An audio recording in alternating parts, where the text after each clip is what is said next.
Well, where in the world is Jay King? Well, luckily, he's here in our studios at HSN. Welcome back. I'm Sarah. Jay King, our gem hunter, gem explorer, and Rockhound is here to tell you everything you didn't know about gemstones. I'm going to learn a lot over the next few hours, so we're going to dive into a stone. I can honestly say in over 12 years on television, I've never had the opportunity to present.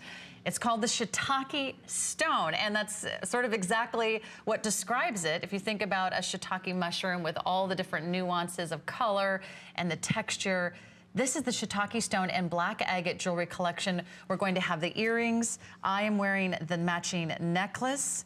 Where do you want to begin? Well, the half the hunt is in. I've been doing this for so long, like 42 years. Half of actually doing what I do is just knowing the people I know and all the connections that I have and people that call us. We've all become friends over the years, and they introduced me to other friends. And this is an American miner who mines in Mexico, and he's the one that discovered this. I get several different. He always brings some really interesting materials to the table. I just thought this was it's just a fun, rough material. I don't know of anybody else who, again, who uses this in jewelry. That I've never even seen it used in carvings or figurines. He brought it to me, and we took it, we cut it, we polished it. We found it very interesting. It's funny that you had mentioned that it looks a lot like the shiitake mushroom, because he's the one that named it. Oh, okay. And so like, here's the thing. A lot of the things that we find, mine finds, are so new that they don't even have names, right? So we have to name them. And usually what I try to do is I try to find something in the area, like the mountain or where it's mined or something like that, that we, so that we can relate to the region and the area. So I asked him, I said, so what is this called? And he says it's shiitake. So it's a form of rhyolite is what it is, but it's shiitake. And I said, how did you come up with that name? And I was thinking, you're mining in Mexico, so there's not a shiitake mountain or shiitake valley or whatever. Shiitake. He says, no, it reminds me of shiitake mushrooms. And I thought, okay, I'll go with that. So we, like here again, if they have if they have a name, then we use their name, okay? So, and if you look closely, it does have almost, some of them do have sort of the round shapes that you might see when you slice a mushroom, right? Like right there. Okay, and that's how you can tell it's a rhyolite, because at one time this was part of it igneous formation, and then as so it was molten, and then as it started to cool, what happens? It starts to swirl, right? Oh. So as it cools and starts to swirl, that's why you have the bird's eye effect on this. It is just totally cool. And look, I love it. None of these are exactly alike. No.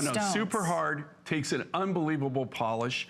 And another thing I did with this, you can see I left a lot of room on this necklace. I left it low on purpose because we had a lot of our viewers that maybe have a larger neck size, and they wanted something that would spread out a little bit more. Or if you're wearing like a big turtleneck. Right. So I did 20 that. inches. So that you can, so that different people, it's going to sit different. It's going to sit different ways. And also, Sarah's got it on the last link on the thing, but you can move it up. Sure. So you can make it up. If you've noticed, like if you expand it out, so if you put it on something that expands out, it still lays beautifully.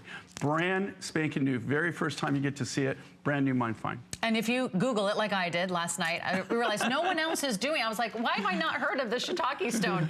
Well, for one thing, Jay made it up, or your friend did, and no one else has turned this into beautiful jewelry. So you really have something that is exclusive, something that no one else will have the opportunity to own, and something that is so beautiful that with all those natural colors, Jay, think about how this will really pop if you are wearing a color underneath. Our fabulous model Angie's wearing like a wonderful sort of pine green. It'll go with your blacks, it'll go with your browns, it'll go with cream, it'll look fabulous against a red. Or if you have like a cobalt blue, you could even wear this with grays. And then you have the beads of the black agate that go all the way around. You have all those variegated earth tones. I think I said earlier, it almost sort of has like this prehistoric feel. And with the big chunky earrings, that are also like slabs, the same sort of big oversized chips that you see in the necklace. You'll have a fabulous combination. So add the earrings if you can. They're over 2 inches in length. Those are also brand new. If you think about what you're getting for the values today, I think you're going to be so thrilled.